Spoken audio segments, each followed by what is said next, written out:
शुभ सकाळ सगळ्यांना। आता शुभ सकाळ का तो व्हिडिओ मी सकाळी सकाळी काढते आणि सकाळी बघा आज नाश्त्याला मी काय बनवलेलं आहे तर मेंदू वडे। आणि हे मेंदू वडे जे आहेत ते आपल्या उडीद डाळीचे नाहीत बरं का, तर हे मेंदू वडे जे आहेत हे रव्याचे आहेत। आणि मी पण फर्स्ट टाइमच बनवत होते बरं का, त्यामुळं मला असं वाटत होतं होईल का नाही चांगलं, म्हणून काय मी व्हिडिओज काढला नाही। तर बऱ्यापैकी चांगलं झालेलं आहेत बरं का। जसं की आपल्या उडीद डाळीचं वडं जे असतात ना, मेंदू वडे उडीद डाळीचे, अगं तसे थोडेफार झालेले आहेत, पण चवीला काय माहिती आहे कसं काय लागतात ती। तर ह्या बघा असं झालेलं आहेत आणि एकदम कडक झाले आहेत। ह्या बघा एकदम कडकडीत असं झालेले आहेत, कडकडीत आणि एकदम आतमधून असं मऊ झालेले आहेत, म्हणजे चांगलंच झालेलं आहे। पण चवीला काय माहिती, चव अजून कुणीच घेतली नाही याची, कारण नाश्ता अजून कुणाचाच झालेला नाही, अजून आंघोळ्या चालल्यात। आता खाल्ल्यावरतीच कळेल नक्की चव कशी काय येते याची। ह्या बघा इकडे चटणी बनवली या, ह्या बघा इकडे ना मसाला करून आणलेला आहे। पाठीमागच्या व्हिडिओमध्ये मी तुम्हाला दाखवलं होतं का नाही मला मसाला करायचा आहे म्हणून। तर हे बघा मसाला आहे ना असा करून आणलेला आहे। तर हा मसाला आहे ना किती किलो भरलेला आहे, तर 3 किलो भरलेला आहे।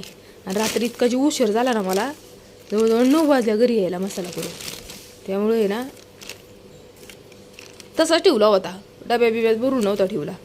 ह्या बघा आहे का चांगला झालेला आहे मसाला। पहिला जी मी केला होता ना मसाला, तर पहिला जरा आहे ना तांबड दिसत होता, म्हणजे तांबडा दिसत होता। आता तांबडा कशामुळे दिसत होता, तर मिरची व्यवस्थित नव्हती, मिरची जरा पांढरस होती, त्यामुळे पांढरास होती, त्यामुळे थोडासा तांबडा दिसत होता मसाला।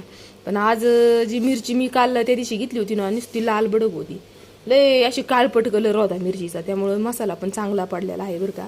हे बघा एकदम लाल भडक असा मसाला पडलेला आहे। तर आता हा मसाला मला भरून ठेवायचा आहे। आता निवलाय बिवलाय रात्री करून आणलाय म्हणल्यावरती रात्री ठेवायचा होता बरं का मला, पण रात्री इतका जीव उशीर झाला, 9 वाजले मला मसाला करून यायला। आणि मग तिकडून आल्यावरती मला स्वयंपाक होता, भांडी बिंडी आवरता जवळजवळ 11:30 पावणे 12 झाल्या।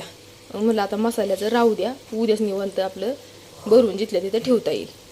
तर चला या सगळ्यांनी नाश्ता करायला, एवढ्यातच व्हिडिओ स्टॉप करते, पुन्हा भेटूया एका परतच्या नवीन व्हिडिओमध्ये। आणि जर तुम्हाला हे आवडलं असलं ना ही रेसिपी, तर मी नंतर ज्यावेळेस मला पण आवडलं ना, चवीला जर आवडलं तर नंतर जर ज्यावेळेस मी करेल ना कशी काय केलेली आहे रव्याचा मेंदू वडा, ते नक्की तुम्हाला पुढच्या व्हिडिओमध्ये सांगेल।